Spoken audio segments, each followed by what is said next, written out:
you've got any questions. Okay, right. Can you all see my screen? Yep, great. Yes.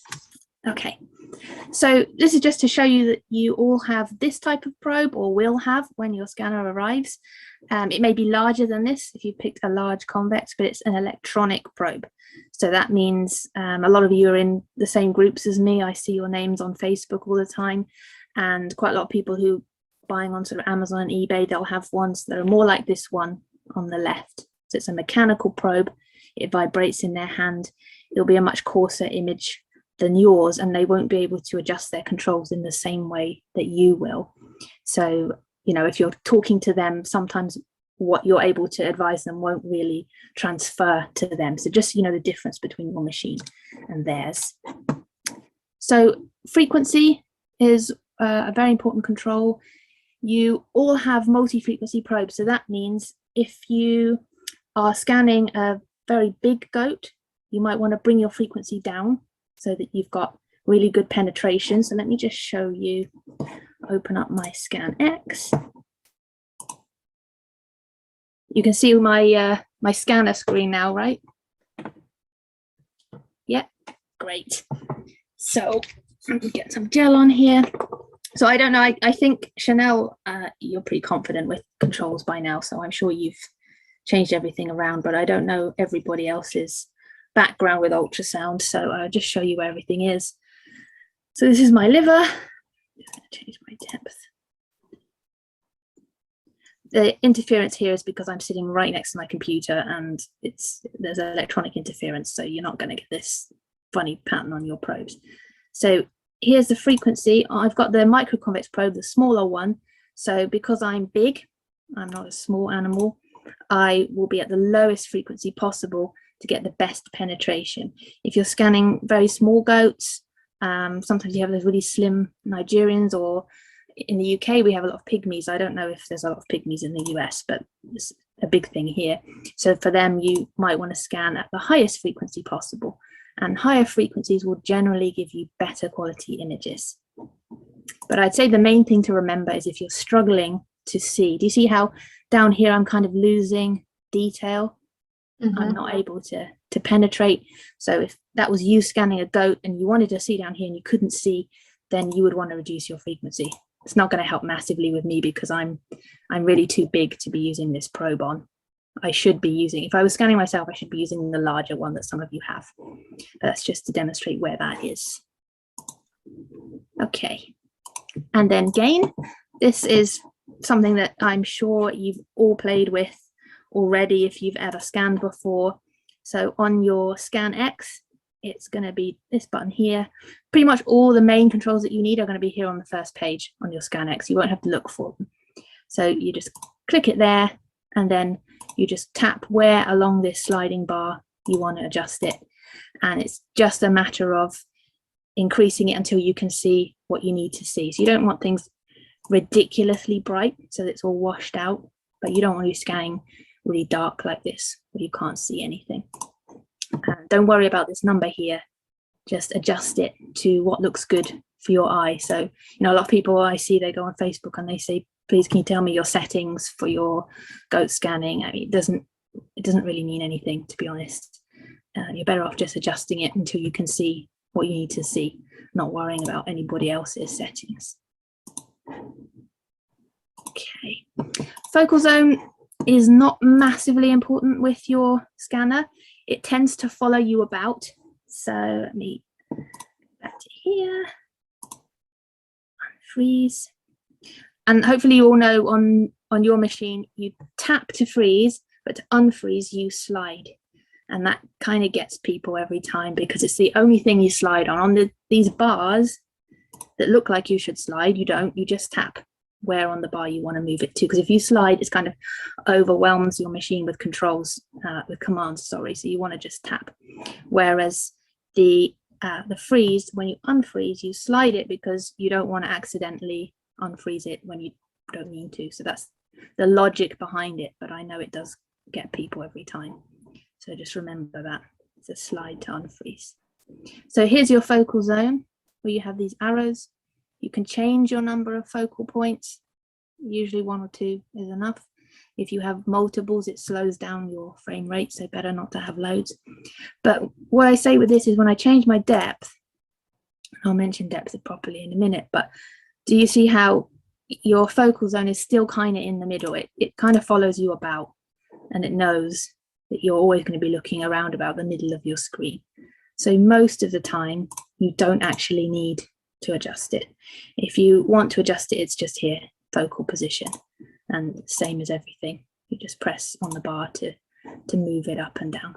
And the idea is that you narrow the beam at the point at which you have your focal zone, and then it diverges after that point. So you don't want your focal zone stuck at the top, for example. You want it pretty much in the middle where you're looking. Right, so depth, this is one I've mentioned already. I think this is quite self-explanatory. If I have my depth out quite far, I can see a lot. I can see the whole shape of my liver here. If I bring my depth in really shallow, then I'm looking really at the superficial area. So these are centimeters here. So that's 2 centimeters, 4 centimeters. So I'm only looking 4 centimeters deep. For most of you, that's not going to be deep enough for your animals. So you're going to want to start out kind of at the default. And for some of you, you know, in very, very big goats or in very advanced pregnancies, when the kid's just really big, then you're probably going to want your depth really far out to see all of the kid in your shot. Okay, is that it for the controls? Let me just check. Yeah, depth, we've done that. Landmarks, we're not going to massively go over that, just to say, you know, start at the bladder. If you're new to scanning, try and find the bladder first. Not always so easy with those because they're out running around, and you know, they could have just done a wee before you scanned her, and it can be difficult to find a full bladder. But if you can try and find a bladder as a landmark first. Chanel, you scanned lots of does now. Do you often see the bladder? No, I'd say it's a lot easier in a buck than it is in a doe. That's interesting. I can find it, but it's definitely easier in a buck than it is in a doe. Do you think that's because most of the time you're scanning them and they're pregnant, there's other fluid around, or? Probably, yeah. And yeah. Yeah, I would say that's probably a very good reason for it. Okay.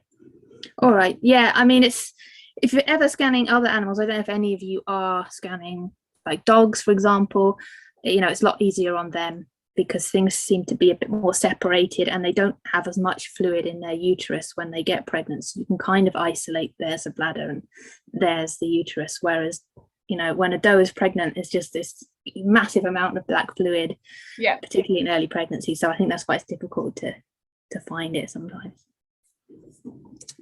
Okay, this is just an example of just some sediment or kind of stones in the bladder. If you are scanning bucks, I think this is often something that you find in their bladders. Some kind of sediment. I mean, I know you can actually scan their whole urinary tract. I can't say I'm an expert at that. I don't scan many boys, but I've read that you can do that. They have obstructions and things. And here's just some sediment in a bladder. This is actually in a dog, so that's why the print looks a little bit different. You see, it's kind of more compartmentalized in a dog. Mm-hmm. Yeah, they have just fluid in the bladder there. Okay. All right, this is just for anyone who's really new. If you get this kind of appearance on your scanner, it just means that you're probably impinging a little bit on her fur, or you just don't have enough gel on your probe. So if you get this kind of missing part of an image, try to make the effort to put more gel on and really try and get the whole image on screen. Don't be struggling, you know, just using half of your sector. It's something that people tend to do when they first start, but try to avoid doing that. And here is just gas in a goat. I assume it was a doe. This was sent me by Terry Burns. And she's just showing how all the gas is just moving around inside the rumen. So if you see that, that's clearly not pregnancy. That's just gas. Okay. And here we have the indirect signs of pregnancy. So you have your cotyledons, you actually have a little bit of a kid showing there. So with ultrasound, black is always the fluid, white is always the bone or anything that's really reflective. So you do have the placentomes that are quite reflective. Gas as well will also be bright white on ultrasound and quite reflective. Okay, and I'm just going to show you very quickly before I show you the transfer feature, these images from Terry. She kindly gave me these. Chanel's seen these once before. She gave these to me at the last, well, I guess the show before last now, because you've all just had a show. I don't know how many of you went. I couldn't go because Brits were banned from entering the US until like a week before, so I didn't want to risk buying a ticket and be banned from going. So I'll try and go next year. So this is 27 days, very, very early. And just tiny pockets of fluid that you see at this point. Don't see much. But still a sign that you know, the pregnancy is taking. You don't know if it's viable yet. But then 32 days, only 5 days later, and now you can clearly see the fetus inside the sac. So it's quite a dramatic difference in a short period of time. If you're not familiar with ultrasound, I mean, there's millions of pictures all in those Facebook groups that you're probably all in. But if you do need more help on this, I can spend more time with you on these kind of things. This is just a really quick run through to make sure everybody kind of knows what they're looking at before they start. And then 48 days and the same dough, and much more developed now. You can even see a skull there.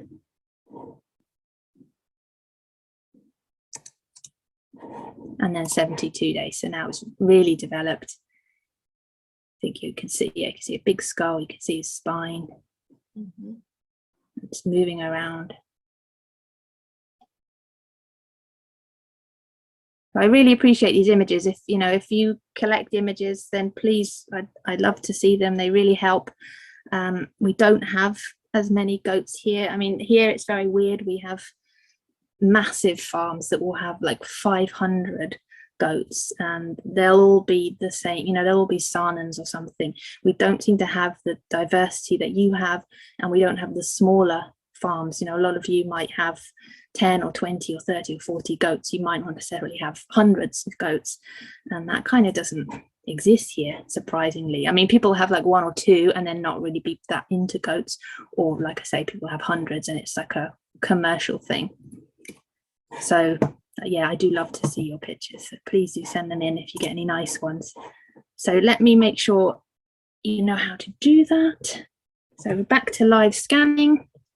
So if you've got a picture that you like, you freeze with your snowflake, and then if you press save, which is this one here, it will just save a still image. I would recommend not bothering with that because you can always take still images off later. I would always just press save cine and it will save a video clip. If you're moving from the scan pad to the ScanX, then you will find now that saving videos it's just instant really, whereas with the scan pad you did have to wait a bit, and I can understand how that's not always practical when you're sort of out in the cold and you've got a dough that's kicking around. You don't want to wait to save, but now you've kind of got no excuse. You can save your videos because it's really quick, and then that means you can look back over things. It's really useful as well if you see something you're not sure about, to save as many videos as you can. And then if you want to trim the videos, sorry, can you trim the videos after you save them on the scanner? Not on the scanner, but you can, obviously you can with like video editing software. I just have like a free, I think it's Video Pad or something. There used to be a really good one on Windows. What was it called? I think it's just called like Windows Video Player or Media Editor or something, and then they discontinued it. So there's another thing I use called Video Pad, and it's pretty good. And it saves, is it 30 frames? How many frames does it save at a time? It will save quite a lot. I think it's like 360 something. Let's have a look. Let's just leave it for a bit. It's much longer than the scan pad is. Okay. It'll save a good chunk of time. And that was the only reason I asked about trimming it, was because I had apparently didn't freeze it and then unfreeze it. So I had quite a large video that saved, and a lot of it was pointless. And so I'm like, can I trim this before it saves? Yeah, I unfortunately not really on the scanner, but yeah, like I say, you can get software to do it, or if you want, you can even ask one of us to do it for you. No one will mind. Okay, so yeah, so 360 frames it's got there. If I save that, it will save all of them. And once you've done that, then this is kind of the important bit to remember.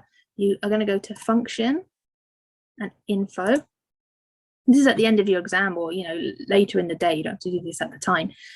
If you click patient list here, this is going to show you all the exams that you've ever saved any images or clips for. So this is the one I've just done. I've got 2 saved clips. If I go into it, I can see them both here. And then you're going to want to select them, select all, and export. Now mine's my personal computer, so there's like millions of folders, but yours is going to be pretty simple. It's just going to be straight into ScanX videos, and then it will export them. So this will take a bit of time, a few seconds per video. So that's why I say do this when you finish scanning and go off and have your lunch or something. Leave it to do this. I don't know if I can interrupt it now so that I can actually show you the next step. I have to sit and wait for it to finish doing this.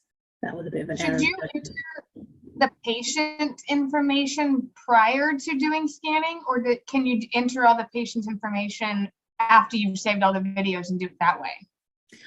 You have to do it prior if you want to add all their names and everything, or if they've got ID numbers. I mean, I don't, just because I kind of know what date and time I scanned animals at, but I can see if you're scanning for other people and they've got lots of goats, you probably will want to be writing down ID numbers. Okay. Right, so let's pretend that's done. I think it's still doing its thing. Oh, it has just done, but now I've lost my mouse. Okay, tab out of here. Okay, I'm going to close it because it's taken over control of my mouse on me. Right, so once you've done that, you can see my desktop now, right? Mm-hmm. Great. Then you will click this. So all of you have got pretty new machines, so all of you have got this ability. If anyone had an older ScanX, it wouldn't have this on, but if you ever need help, just go on to, hopefully you all know the website. Let me just show you. Ultrasound machines. If you go on there, if you ever get stuck with anything, you can go on here, and then there'll be a live chat down here, and Clayton will be around always during kind of the normal US time zones. He's in Brazil, so he's pretty much on the same time zone as all of you. So if you ever need help, then just talk to him on there, and he can remote in and do things for you. So if you didn't have this, he could put it there for you, but all you do is you double click here, and it'll just take a minute, and then you'll get some message up saying that the workflow is complete or something of that nature. And then that means it's saved this all to your Google Cloud. So the first time you do it, it'll probably ask you to sign in. Have you tried it, Chanel? Yes. Did it ask you to do that, sign in with your Google? Yes. Yeah. Okay. I mean, mine had a whole lot of other issues that Clayton had to fix, but yes, it'll ask you to sign into Google, and then it should save directly to your Google Drive. And then from there, you can move them into different files if you want, but they should go directly to your Google Drive. Exactly, yeah. So that's what message will come up once it's done. It might take, you can still with mine, it probably took about 30 seconds because I'd saved 2 big videos. So, don't think it's not working. It might take time if you've saved a lot. And then if you've not used Google Drive before, because up until about a year ago, I hadn't, you just go to Google/Drive. And you can do this now on your own computer, because you've done all this on your tablet, but you don't have to stay on your tablet. That's the great thing about uploading it to the drive, is you can then access it anywhere on your phone or whatever. And then once you're in, hopefully you won't have a load of junk like I've got, but this one, so you uploaded today, so that's one I tested on. And here are my videos. You'll see I have lots of duplicates because I was testing this over and over again to make sure that I knew what I was doing to show you, because it's such a new thing. We've only been doing this for a few weeks. but then all your scans are going to be here. And you can, get an app for your phone with Google Drive, or you can just do it manually. Whether you have an iPad or a laptop, whatever you have, you'll be able to access your Google Drive on there. It's just a good way for you to get hold of all of your scans and share them with people on Facebook, whatever you want, without having them stuck on your machine. That's basically it, really. Do you have any questions about any of the controls or what I've shown you? I did, and I just lost it. Let me think. Hold on. Oh no. So when I got the machine, and I think you had it sent it to in the video, the YouTube video you sent me. Yeah. But I don't know why mine is. I changed the default, and so did Clayton multiple times now, to have it be OB instead of the ABD preset. Yep. So I scanned my first scan in ABD, not even paying attention. And now I kind of wonder, I'm like, I bet you that's why it was even a little bit harder for me to get things into focus like I was expecting. I could be wrong, but I changed the default. It still keeps going back to ABD. I mean, but you said in the video you should scan an OB, correct?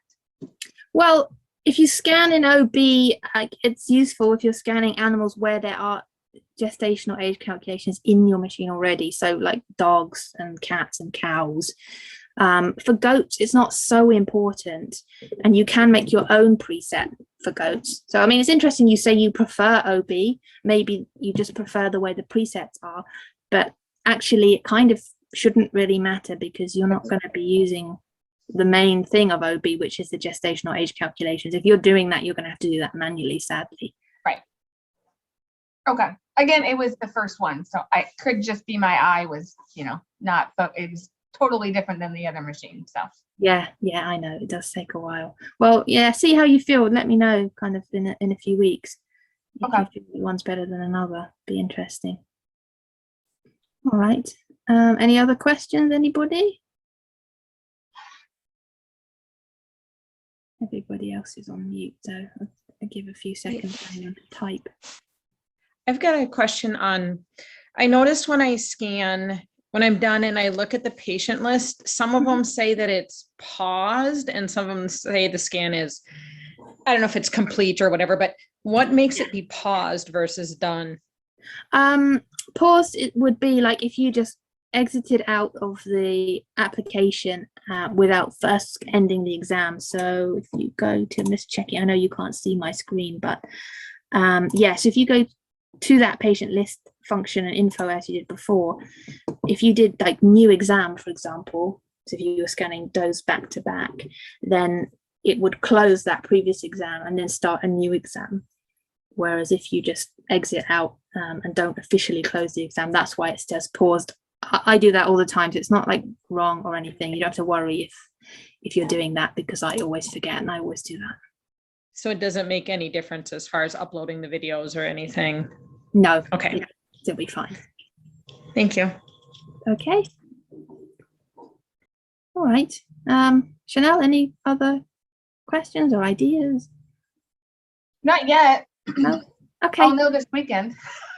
All right. Well, I hope this was kind of helpful just as an introduction. For those who don't have your scanners yet, if you want me to go back over things once you do, then that's fine. Obviously, I've recorded this as well, so I'll upload this a bit later for you.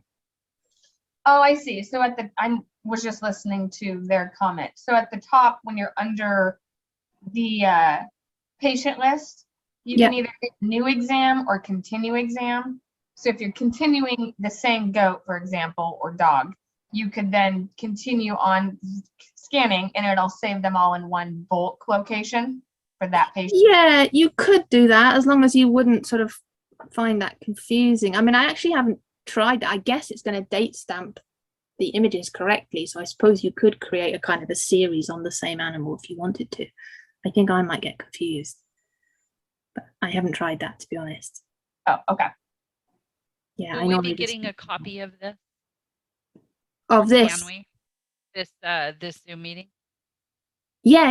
I'm recording this, so if anyone wants a copy, you can. I mean, the YouTube video I made is kind of more thorough and just walks you through every single thing. So you might prefer that, but yeah, sure, of course, you can all have a copy of this. And how do we get the link for the YouTube video? I'll send it to you. In fact, I can put it in the chat now, and then I can also email it to you. Perfect. Thank you. Okay. How about the report function? How does that work? Frequency display. That's if you want to sit and write a report, which you probably don't, but it's kind of made for vets who maybe want to sit and write, you know, I saw that there was a stone in the bladder and it was this size and so on. So you probably won't use that.